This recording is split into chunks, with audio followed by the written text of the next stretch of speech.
Chapter 2. Why blockbusters should be better. Well, it's one for the money. Carl Perkins. Here are 3 absolute truths. 1. The world is round. 2.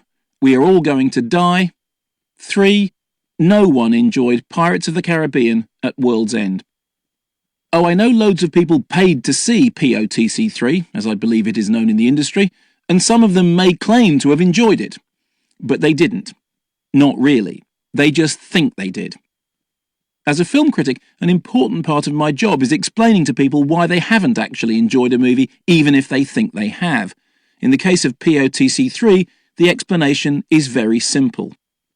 It's called diminished expectations. Let me give you an example.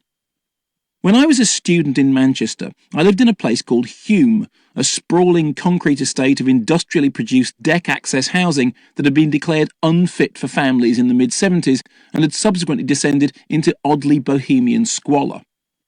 By the time I arrived in Hume in the early 80s, it was full of students who loved it because the rent was incredibly cheap and nobody paid it anyway. The council couldn't evict you for non-payment because that would just make you homeless, and Hume was the place to which they sent homeless people after they'd been thrown out of everywhere else. The architecture of Hume was a strange mix of 60s sci-fi futurism and bleak Eastern European uniformity, the kind of place J.G. Ballard had nightmares about. It was grimly cinematic, so much so that the photographer Kevin Cummins had used it as the background for his iconic photographs of Joy Division, the most existentially miserable band of the 70s. At night, as the sun went down and the lights came up around the McEwan's beer factory, which wafted noxious fumes across the entire misbegotten district, it seemed more like a scene from Blade Runner than the landscape of a thriving northern town. At regular intervals, gangs of straggle-haired youths who appeared to have escaped from the set of Mad Max 2 would drift across the overpass that traversed the Mancunian Way, shopping trolleys of worthless loot pushed religiously before them and umpteen dogs on various bits of string prowling behind them, picking off survivors. Occasionally, an incongruous ice cream van would creep its lonely way from one hideously uninviting tower block to another, its broken chimes turned up to maximum volume, creating a hellish racket that was somewhere between a nursery rhyme and a death rattle. As far as anyone could tell, it was selling drugs. We called it the ice cream van of the apocalypse. Mugging was a fairly common occurrence in Hume, as was burglary and the occasional assault by packs of wild dogs. When I first moved into Otterburn Close, my third-floor flat had a pathetically inadequate H-frame door that was 1 part rotten wood to 10 parts flimsy security glass. The first time I got burgled, the door was broken so badly that the council were unable to fix it, so they replaced it with a newfangled security door. Unlike their predecessors, these were largely made of wood, with 3 tiny window slats allowing the people inside to look out without allowing everyone outside to come in. These new doors were such a whizzo idea that everyone wanted one, and the council just couldn't keep up with the demand. The next time I got burgled, they stole the door. Such was life in Hume. One day a man from the council popped in to visit a friend of mine called Phil, who had accidentally agreed to take part in a survey of some sort. All he had to do was answer a few very simple questions about the state of his flat and his experience of living in Hume. "How is the flat?" asked the man with the clipboard. "All fine?" "Oh yes," replied Phil, "all absolutely fine. Very good, in fact." "So, no complaints?" No complaints." "None whatsoever?" "No, really, everything's fine." "I see," said the man from the council, apparently unconvinced. "So, all the services in the flat are in full working order?" "Well," replied Phil, "the boiler doesn't work." "Ah, I see. And how long has it been out of order?" "Well," said Phil, "that's hard to say because it wasn't working when we got here." "And how long ago was that?" "About 3 years ago." "3 years?" "Yes, about that." "So your boiler hasn't worked for at least 3 years?" "No, but, we make do." "I see. And is there anything else that doesn't work?" "Well, of course the intercom's never been connected, so technically that doesn't work, although it's not as if it's broken, it's just not there. And the downstairs toilet's bust, but it's only the downstairs one, so hey. And the kitchen sink leaks, so we use a bowl, which is fine. And come to think of it, the asbestos has started to crumble and leave little white flakes all over the inside of the boiler cupboard, which is probably rather dangerous. But it's not a problem because, to be honest, we rarely open the boiler cupboard door anyway. Because the boiler doesn't work? No, because of the cockroaches. I see, said the man from the council, laying his clipboard on his lap. I'm afraid we've come across this rather a lot. It's called diminished expectations. All of which is a roundabout way of saying that the people who think they enjoyed POTC3 are simply suffering from the cinematic equivalent of long-term deprivation from the basics of a civilized existence. They are the multiplex dwellers who have become used to living in the cultural freezing cold, whose brains have been addled by poisonous celluloid asbestos, and whose expectations of mainstream entertainment have been gradually eroded by leaky plumbing and infestations of verminous pests. They are the audiences of the apocalypse. How did they get here? The short answer is Michael Bay. The long answer is Michael Bay, Kevin Costner's gills, Cleopatra on home video, and the inability of modern blockbusters to lose money in the long run, no matter how terrible they may be. If you don't believe me, ask yourself this question. Was Pearl Harbor a hit?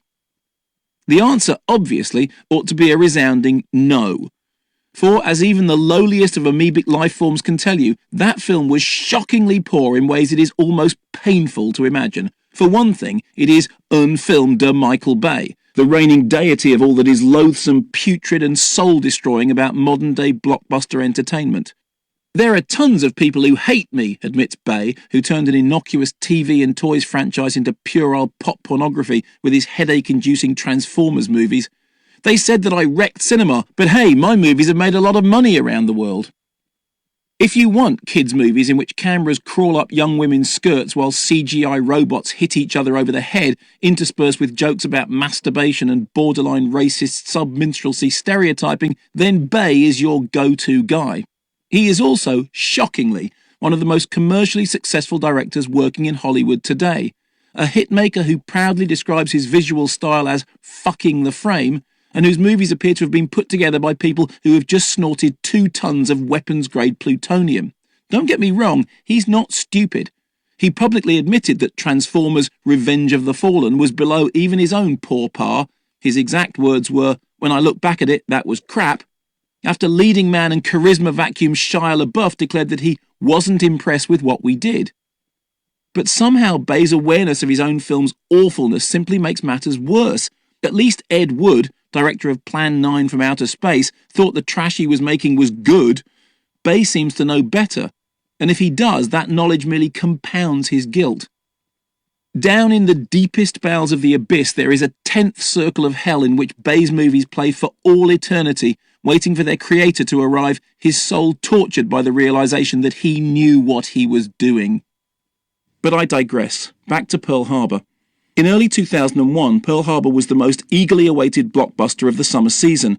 The script was by Randall Wallace, whose previous piece of historical balderdash was the Oscar-winning Braveheart, a movie that allegedly advanced the cause of Scottish nationalism with its shots of lochs, thistles and men in kilts and blue woad eating haggis to the sound of bagpipes, although most of it was actually shot in Ireland after someone cut a canny deal with the government to use the Anforsa Cosantra Achul as extras.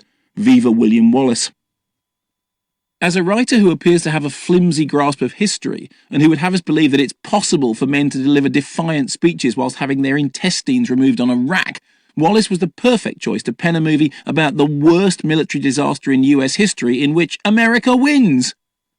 The fact that Pearl Harbor, the movie, would attempt this revisionist coup de grace in the same year that America suffered its worst attack on home soil since Pearl Harbor, the real disaster rather than the movie, could not have been predicted by the filmmakers. But the fact that they were making one of the worst pieces of crap to grace movie theatres in living memory should have been horribly apparent to anyone who had read that bloody awful screenplay. Bad writing is one thing, bad reading is unforgivable. Wallace may be a rotten screenwriter, he writes lines that even Ben Affleck looks embarrassed to deliver, but it was Michael Bay and Pirates of the Caribbean producer Jerry Bruckheimer who gave him the go-ahead and who must therefore shoulder the blame. Anyway, the film got made and released with the full support of the US Navy, who gave the filmmakers access to their military hardware and staged a premiere party by a graveyard, the eponymous harbour, to the shock and awe of relatives of the dead. Hey-ho. The reviews were terrible, although I was personally guilty of the most atrociously contrary humbug by attempting to claim that the movie really wasn't as awful as everyone was saying. What the hell was I thinking? Looking back on it now, I shudder to remember just how lenient I had been, how I had claimed that the film offered a brainless spectacle in the now time-honoured tradition of summer blockbusters, about which I had recently written a stupidly enthusiastic article for some glossy publication from whom I was frankly flattered to receive a commission. It was a shameful misjudgment which I will carry with me to my grave, and I fully expect to be joining Mr. Bay in that multiplex in hell, racked by the guilty knowledge that I just stood by and allowed this horror to happen. Never trust a critic, especially this critic. Others, however, were more forthright and correctly identified Pearl Harbor for the cack that it so clearly was. Audiences were in agreement. The vast majority of the emailed comments that Simon Mayo and I received at our BBC 5 Live radio show from people who'd shelled out good money to watch Pearl Harbor — I saw it at a free press screening, always a plus — were roundly condemnatory, and many were genuinely flabbergasted by just how boring the movie had been. So the film was a flop, right? Wrong. Wrong, wrong, wrong, wrong, wrong. Listen. During production, there was much trade press tooth-sucking about the fact that Pearl Harbor's authorised starting budget was $135 million, a record-breaking sum back then. Bay and Bruckheimer had originally wanted $208 million, and the director was widely reported to have walked on several occasions as arguments about how much money the movie should cost continued. As the story of the budget grew, Bay and Bruckheimer very publicly agreed to take $4 million salary cuts, in return for a percentage of the profits, clever, to keep the budget down, thereby giving the impression that every cent spent would be up there on the screen. The final cost of the film was somewhere between $140 and $160 million, figures gleefully quoted by negative reviewers who spied a massive flop ahoy and predicted chastening financial losses. Yet in Variety's annual roundup of the biggest grossing movies of 2001, Pearl Harbor came in at number 6, having taken just shy of $200 million in the US alone. By the time the film had finished its worldwide theatrical run, this abomination had raked in a staggering $450 million worldwide, helping to push Buena Vista International's takings over the $1 billion mark for the 7th consecutive year. No matter that almost everyone who saw the film found it a crushing disappointment, as far as the dollars were concerned, Pearl Harbor was an unconditional hit. It gets worse. Having more than made its money back in cinemas, Pearl Harbor went on to become an equally outrageous success on DVD, the release of the money-spinning disc tastefully timed to coincide with the 60th anniversary of the original attack. Available in several packages, including a gift set, and at 183 minutes, Pearl Harbor is the gift that just keeps on giving. The DVD included a commentary track by Michael Bay, who was apparently aware that his bold attempts to make a 1940s-style romance had been misinterpreted by some viewers as simply rubbish. Presumably it wasn't the film that was at fault, it was the film's critics, who just weren't up to it. So why did so many people pay for it? One answer is diminished expectations. The film was a summer blockbuster which everyone, myself included, expected to be utterly terrible before they saw it, and so no one was surprised when it turned out to be every bit as dire as predicted. But why pay to see something that you know in advance is going to be a disappointment? The truth is that, like it or loathe it, Pearl Harbor was an event, a film which made headlines long before the cameras turned thanks to its bloated budget, and which managed to stay in the headlines throughout its production courtesy of a unique mix of historical tactlessness, fatuous movie star flashing — Kate Beckinsale reportedly displayed her naked bottom during a no-pants flypast, whoopee — and, most importantly, enormous expense. Remember that story about Bay and Bruckheimer cutting their salaries? For whose benefit do you think that story was planted? And what about the story, dutifully repeated on the film's Internet Movie Database entry, that the after-premiere party for Pearl Harbor is set to have cost more than the production costs for Billy Elliot, or that